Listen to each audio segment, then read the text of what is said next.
এই ক্যানিং পূর্ব তথা পশ্চিমবঙ্গে তো থাকবেই না। ক্যানিং পূর্বে কোনো বিরোধী দলের কোনো ফ্ল্যাগ ফিস্টনা বিরোধী দলের কোনো যে তোরা ভাই তোদের পার্টি ক্ষমতা আসলে তখন তোরা পার্টি করবি। আমরা যতদিন এই আমাদের ভারতীয় জনতা পার্টি থাকবে ততদিন তোরা এখানে যদি কোনো রকম দাঁত খোলা তোদের দাঁত আমরা খেয়ে দেবো। এটা চরম সংবিধান বিরোধী কথা। বিজেপির যে নেতা বলেছে তিনি যদি মনে করে পশ্চিমবাংলায় তারা এসে তাদের ওই টিএমসির মতো মানে বাবাকালী সম্পত্তি মনে করে গাইজরি দেখাবো, তাহলে তিনি কিন্তু সংবিধানের আওতায় এনে তেনার কিন্তু গণতন্ত্রের যে প্রক্রিয়া, যে সবার অধিকার আছে সেটা ভালোভাবে কিন্তু আমরা শিখিয়ে দেবো। ওসব গল্প বাদ দেন তো। অনেকে বলেছিল, এই মমতা ব্যানার্জি দলের লোকেরা বলেছিল এইখানে করতে সেখানে, আজ কোথায় তারা? মুরগির খুল্লাই তারা লুকাচ্ছে। এসব নেতা কালকে দুদিনের নেতা কথা বললে হবে, গণতান্ত্রিক প্রক্রিয়ায় পার্টি চলবে। কারো ক্ষমতা নেই আমাদের পার্টি ঝান্ডাকে আটকানোর। আর দ্বিতীয় নম্বর কথা, কেন এটা কি টিএমসি যারা ওই আইএসএফ এর পতাকা বিজেপির সাথে দেখতে পেয়েছিল তারা এটা দেখতে পাচ্ছে না? তারা এটাকে প্রচার করছে না? অতএব যে টিএমসি সেই বিজেপি, টিএমসিও যেমন সন্ত্রাসী করে জুলুম করেছে, মানুষের অধিকারকে কেড়েছে, আজকে শুধু জার্সিটা পল্টেছে। শুধু আল্ট্রাটেক যে সিমেন্ট অ্যাকচুয়ালি এলটি, শুধু জার্সি পাল্টে আল্ট্রাটেক হয়ে গেছে। অনেক দুর্নীতি করেছে তার একটা গ্রুপ, আর একটা গ্রুপ এখন নতুন করে দায়িত্ব পেয়েছে। এইসব ভাগ বাটোয়ারার কারবার চলছে। অতএব দেশ অধিকার দিয়েছে মানুষকে, তার স্বাধীনতা আছে, তারা গণতান্ত্রিক প্রক্রিয়ায় সবার পতাকা থাকবে। মানুষ কাকে ভোট দেবে সেটা মানুষের পছন্দ।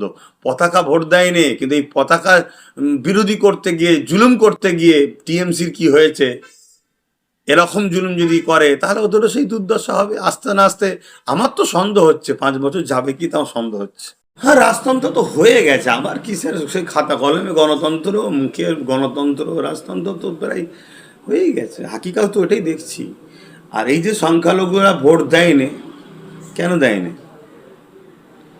সংখ্যালঘুরা বিজেপিকে ভোট দেয়নি, এটা বিজেপিও যেমন জানে, কিন্তু সংখ্যালঘুরা জানে না। এজন্যে দেখবেন টিএমসি মুসলিম পাড়ায় এসে বিজেপির ভয় দেখাতো, বিজেপিকে রুখতে হবে। কিন্তু অমুসলিমদের পাড়ায় যে এভাবে কিন্তু কেউ বুঝায়নি যে বিজেপিটা কি করছে। শুধু একটাই কথা, বিজেপি মুসলমানদের মেরে ফেলছে। বিজেপি মুসলমানদের যেমন ক্ষতি করছে, বিজেপি সার্বিক দেশের ক্ষতি করছে না, করেনি? হ্যাঁ আর না বলেন, দেশের ক্ষতি করছে, অতি সত্য কথা। দেশের বড় বড় কোম্পানিকে বিক্রি করে দিয়ে কোম্পানি হাতে দেশের বড় বড় সম্পদকে তুলে দিচ্ছে। তাহলে সেই জায়গায় এটা শুধুমাত্র একটা বাইনারি পলিটিক্স করছে। আর আজকে যারা বলছে, আমি তো নতুন করে দেখছি টিএমসি সব ছোট বড় সেজো মেজো মুসলিম অমুসলিম সব তো এখন বিজেপির মাখন খাচ্ছে, সব বিজেপির পতাকা ধরে ঢুকে গেছে, বিজেপি গেলে হই হই করছে, বিজেপির সাথে মিশে গেছে। তাহলে এই মুসলমানগুলোকে বিজেপি নিচ্ছে কেন? হ্যাঁ, বিজেপিকেও মুসলিমদের মধ্যে কিছু মুনাফেক আছে, আগেও ভোট দিয়েছে, আগামীতেও দেবে। সেগুলোকে বিজেপির ভাষায় কি বেশ বলে, একটা কি মুসলিম বলে, সেটা তাকে রাষ্ট্রবাদী মুসলিম না কি বলে, যাই হোক। তবে হ্যাঁ, তুলনামূলক একটা বড় অংশের মুসলমান এরা মরে যাওয়া পছন্দ করবে, বিজেপিকে কোনো ভোট দেবে না। কেন? 2002-এর দাঙ্গার পর থেকে বিজেপিকে ঘৃণা করা শুরু করেছে, কথা বুঝে আসছে। তারপর আস্তে আস্তে যত দিন যাচ্ছে বিজেপি সে ইসলাম বিদ্বেষী, ধর্মবিদ্বেষী মুসলিম সমাজের যে ধর্মীয় বিশ্বাস সেগুলোকে একটার পর একটা ধ্বংস করছে। এই তো কদিন আগে আস্তে না আস্তে এখানে ডোমজুড়ে বাঁকড়া বিভিন্ন জায়গায় স্কুলে স্কুলে বোরখা পরে যাওয়া যাবে না, হিসাব পরে। এটা টিএমসির আমলেও হয়েছে, টিএমসির আমলেও এই এলাকাতে হিসাব পরে গেছিলো, স্কুল থেকে বার করে দিয়েছে। কিন্তু সেটা মোল্লা মৌলী সাহেবরা বেশি প্রচার করে না, এখন প্রচারে আসবে বেশি। আমার কাছে বক্তব্য যে যেই টিএমসি সেই বিজেপি, যে বিজেপি সেই টিএমসি। একজন প্রকাশ্য, একজন গোপনে গোপনে। বিজেপির ছায়া ছিল টিএমসি, বিজেপি এখন ডাইরেক্ট, অর্থাৎ ডাইরেক্ট কাজ করছে। অতএব মনে রাখবেন সংবিধান সাথে আছে, ঘাবড়াবার কিছু নেই। লড়াই ছিল, লড়াই আছি, লড়াই করব। বিভিন্ন জায়গায় দেখা যাচ্ছে ভাইজান আইএসএফ এবং বিজেপি ঝান্ডা নিয়ে তারা স্লোগানিং করছে একসাথে, জয় শ্রীরামের স্লোগান, আবার কখনো ভারত মাতার স্লোগান দিচ্ছে, বিশেষ করে ঘটিয়া। আচ্ছা বলুন তো ভাই, খুব ঠান্ডা মাথায় বলুন, আমরা যদি বিজেপির সঙ্গে মিশি এটা আমাদের উপকার হবে না ক্ষতি হবে? এটা প্রশ্ন চিহ্নটা একটা করুন, আপনার থেম্বল তৈরি করবেন। 100টা যদি কমন থাকে 100টাই কমেন্টে দেখবেন আমাদের ক্ষতি হবে। তা আমরা নিজেদের গলায় ছুরি নিজেরা দেবো, নিজেদের ক্ষতি করব? এটা তো প্ল্যান। টিএমসি ওই শ্রেণীর লোকগুলো যারা দেখছে ছোটোখাটো নেতা ছিল, এই সুযোগ চলো আইএসএফের পতাকা নিয়ে একসাথে ঢুকে যায়। আর বিজেপি এটাকে সম্পূর্ণভাবে সহযোগিতা করছে। কেন করছে? বিজেপি দেখছে আমার বিরুদ্ধে টিএমসিতে মানুষ যাবে না। টিএমসিকে যদি মানুষ পছন্দ করত এই দুর্নীতি, অত্যাচার, জুলুম থেকে, তাহলে এইভাবে মানুষ আমাদের দিকে আগিয়ে আসতো না। তো টিএমসিতে যাবে না, তাহলে রইল এখন বাকি যে দলগুলো। এবারের ভোটে দেখুন কংগ্রেসের রেজাল্ট কি। কংগ্রেসের রেজাল্ট তো খুবই খারাপ, ১,৫০০, ২,০০০, ৬০০, ৭০০ এইসব ভোট পেচ্ছে। তাহলে তারও ব্যাপারটা ঠিক অতটা ভালো নয়। তারপরে দেখুন বামেদের বিষয়টা, বামেদের সঙ্গে আইএসএফের একটা জোট সম্পর্ক চলছে, কথা বুঝে আসছে।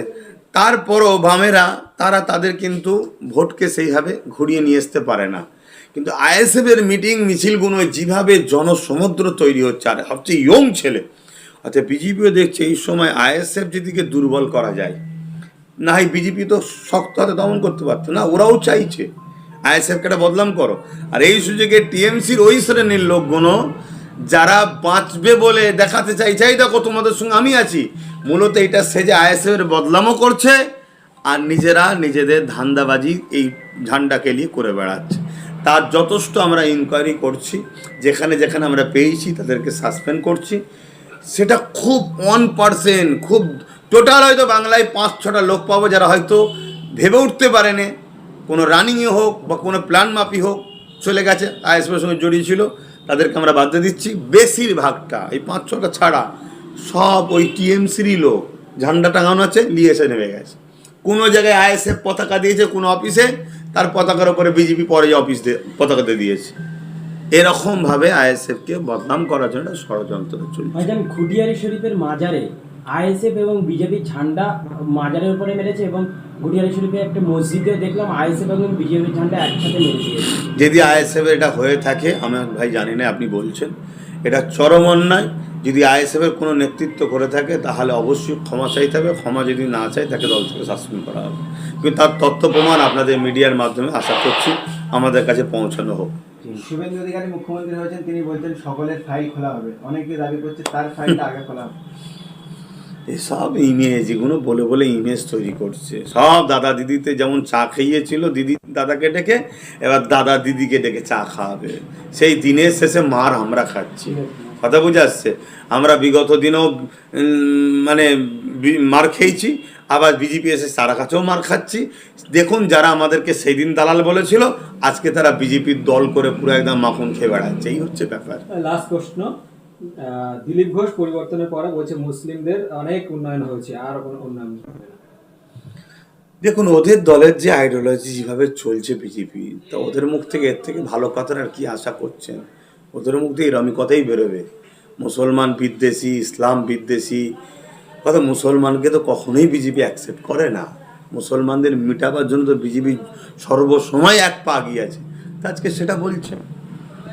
তবে দুঃখের সাথে বলতে হয়, তথাকথিত যেসব মুসলিমরা আমাদেরকে টিএমসির বিরোধী করার জন্য দালাল বলেছিল, আজকে তারাও সব পা বাড়াচ্ছে, আগাচ্ছে।